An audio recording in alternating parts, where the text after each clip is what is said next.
हमारा ज़ाहिर है कि जो पिछले 5-6-7 साल थे इमरान खान साहब के, हमें बहुत बुरी तरह विक्टिमाइज़ किया गया उसकी वजह से। हम सब ने जेलें काटी, मैं खुद 2.25 साल जेल में रहा, दोनों भाई हम जेल में रहे। आग लगाएंगे, हमले करेंगे तो फिर ज़ाहिर है कोर्ट ने और दारों ने हरकत में आना है। हमारा काम है नारा मारना, तकरीर करनी, सड़क पर आना, पुलिस का काम है गिरफ्तार करना, अदालत का काम है हमारी ज़मानत लेनी। ये मुझे शिकवा है जो मैं करना चाहूँगा।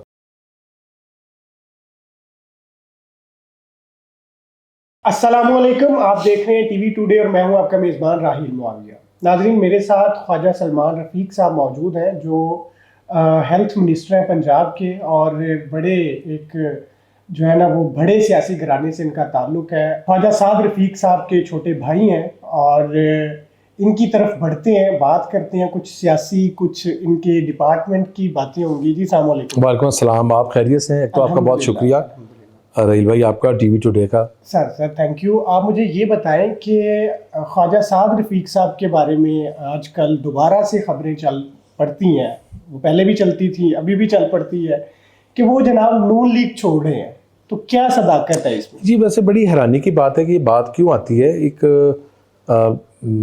साथी या एक कारकुन या एक सियासतदान जो है वो अगर किसी वजह से एक्टिव नहीं है, और वजह भी ये है कि हमारा ज़ाहिर है कि जो पिछले 5-6-7 साल थे इमरान खान साहब के, हमें बहुत बुरी तरह विक्टिमाइज़ किया गया उसकी वजह से। और एक भाई का अपना एक मौक़िफ़ है, जब इलेक्शन में लूज़ किया, आपको पता है, सबसे पहले उन्होंने मुबारकबाद दी अपने मुखालिफ को। एक बासूल सियासतदान है और ये नहीं कि पार्टी ने उनको बिल्कुल एडजस्ट करने के लिए बारहा कहा।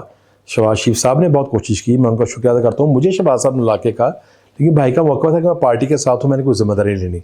तो ये बात किसी की विश या ख्वाहिश तो ज़रूर हो सकती है, लेकिन पार्टी के साथ हमारी बड़ी एक एफिलिएशन है और फिर क़यादत ने हमारे घराने को, बड़े भाई को और मुझे इज़्ज़त बहुत दी है।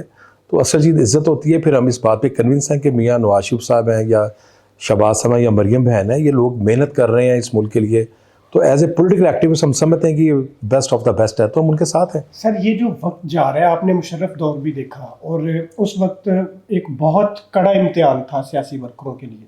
आपको नहीं लग रहा कि सिर्फ पार्टी चेंज हुई है, अभी भी सियासी वर्करों के लिए बड़ा एक कड़ा जो है ना वो दौर चल रहा है?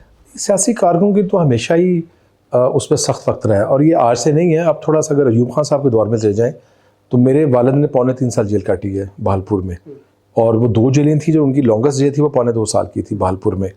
फिर इसी तरह मुख्तलिफ अदवार हैं। ज़ियाउल हक साहब के दौर में भी आप हैरान होंगे कि हम दोनों भाई स्टूडेंट पॉलिटिक्स में थे और मार्शल रेगुलेशन के पर्चे होते थे। समरी अदालतों में अपने भाई के लिए खुद जाता रहा हूँ। तो हर दौर में ज़्यादा इश्यूज़ होते हैं, आमरीतों में भी होते हैं और जो सिविल गवर्नमेंट्स होती हैं उनमें भी होते हैं, लेकिन डिपेंड ये करता है कि कोई पार्टी कंडक्ट कैसे कर रही है। हमारे साथ जो किया गया इमरान खान साहब के दौर में, हम सब ने जेलें काटी, मैं खुद 2.25 साल जेल में रहा, दोनों भाई हम जेल में रहे, हमारी क़यादत ने जेल काटी। लेकिन थोड़ा सा अगर देखा जाए, 9 मई का वाक़या भी इंतहाई अफसोसनाक है किसी भी सियासी जमात के लिए, चाहे वो तहरीक इंसाफ हो, वो मुस्लिम लीग नून हो या पीपल्स पार्टी हो या जमात इस्लाम हो, MKM हो। एक लाइन क्रॉस नहीं करनी सियासी। हमारा काम है नारा मारना, तकरीर करनी, सड़क पर आना, पुलिस का काम है गिरफ्तार करना, अदालत का काम है हमारी ज़मानत लेनी। मीडिया इस सारी चीज़ को दिखाता है, तो ये एक आपस में एक सिस्टम है जो चल रहा है। लेकिन जब हम जना हाउस पे हमला कर देंगे, एयर बेसिस पे हमला कर देंगे, GHQ पे हमला कर देंगे, तो फिर शोधा के बारे में हम अगर बातें ठीक नहीं करेंगे।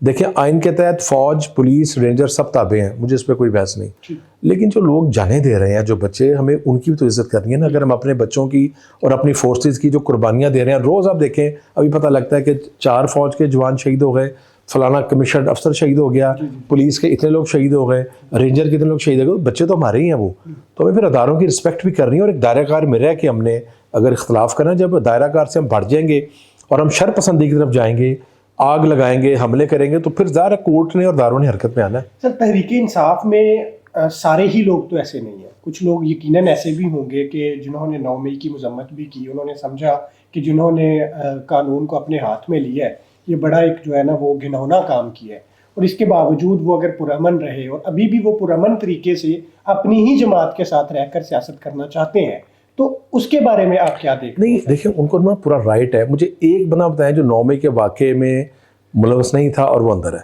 आप देखें, असेंबली फोरम पे, जलसों में, जलूसों में, लॉन्ग मार्चेस में उनको ओपन है, उस पर तो कोई उनको मना नहीं करता। उन्होंने लाहौर में भी एक, आपको पता है, और सारी ट्रैफिक हमारी बंद हो गई थी। जो KPK से काफिला आ रहा था, लाहौर में जलसा किया, उस पर उनको अपनी आज़ादी है, वो जो भी हुकूमत के बारे में बात करना चाहें। असेंबली के फोरम पे उनके टॉक शोज में लोग रोज़ बात करते हैं और वो 20 की तादाद में जो लोग बात करते हैं। हाँ, लेकिन जो उन केसेस में है ज़रा वो तो अदालत ने फैसला करना, जो अदालत फैसला करेगी उस पर वो हम सबको मंजूर होगा। सर ये भी इल्ज़ाम लगाते हैं कि 9 मई की आड़ में हमारा सारा मैंडेट छीन लिया और उसकी बेनिफिशियरी है मुस्लिम लीग नून। वो देखें, अगर तो ये कहते हैं तो फिर कमाल मुस्लिम लीग नून समझदार जमात है कि इन सब को इस्तेमाल करके इतनी बड़ी क़यादत को, तो ये तो देखें इनकी अपनी रिकॉर्डिंग मौजूद है कि फलां जगह जाना है, फलां जगह जाना है, ये करना है, वो करना है, इनके लोग मौजूद हैं, तो फिर इन्होंने हमारे कहने पे चलना था। ये तो ज़रा बात बनती नहीं है। 2024 का इलेक्शन कैसा था? 2024 का इलेक्शन ठीक था। इलेक्शन उसमें हमें बड़ी मेहनत करनी पड़ी, इसमें कोई शक नहीं। हम अपने हलकों में जहाँ पे बहुत लीड से जिता करते थे, बहुत क्लोज फाइट हुई है और इसमें हमें कोई बहस नहीं है। लेकिन आपको लगता है शफाफ इलेक्शन? नहीं, शफाफ इलेक्शन था। देखें, शफाफ इलेक्शन कोई फिर उसका सबूत देना, कोर्ट्स मौजूद हैं, कोर्ट्स में जाएं, कोर्ट्स में रेट्स करें, कोर्ट्स आज़ाद हैं, अदालतें फैसला करती हैं। और जो अदालतों ने जितना देखें फ्रीक्वेंट ऑफ फैसला किया, हमारे दौर में नहीं था। ये मुझे शिकवा है जो मैं करना चाहूँगा, और ये मुझे इस पर कोई भाम नहीं है। हमारी तो बेल नहीं लगती थी, तो हमने भी तो इंसाफ मांगना ना इन्हीं ऑनरेबल कोर्ट से, इन्हीं ऑनरेबल जजेस से। हमारे साथ जो उस वक्त के चीफ जस्टिस साहब ने किया मेरे भाई के साथ या मेरे साथ, मैं तो पाबंद था सुबह से शाम तक वहाँ बैठने का, हमें तो हिलने की इजाज़त नहीं थी। कोर्ट्स में बेलें करते थे, बेलें हमारी नहीं लगती थी, कई कई महीने तो बेल नहीं लगी। तो मुझसे कोई पूछा जाएगा, मैं उसको बता, मेरे अपने केस में ये हुआ है। हम एक ऑनरेबल कोर्ट में पेश हुए, जिस जज साहब ने हमारा मजाक उड़ाया, तो वो भी तो इसी का हिस्सा है। तो ये भी चीज़ें देखने वाली है ना, तो इन चीज़ों को भी तो कहना पड़ेगा ना। जी जी सर।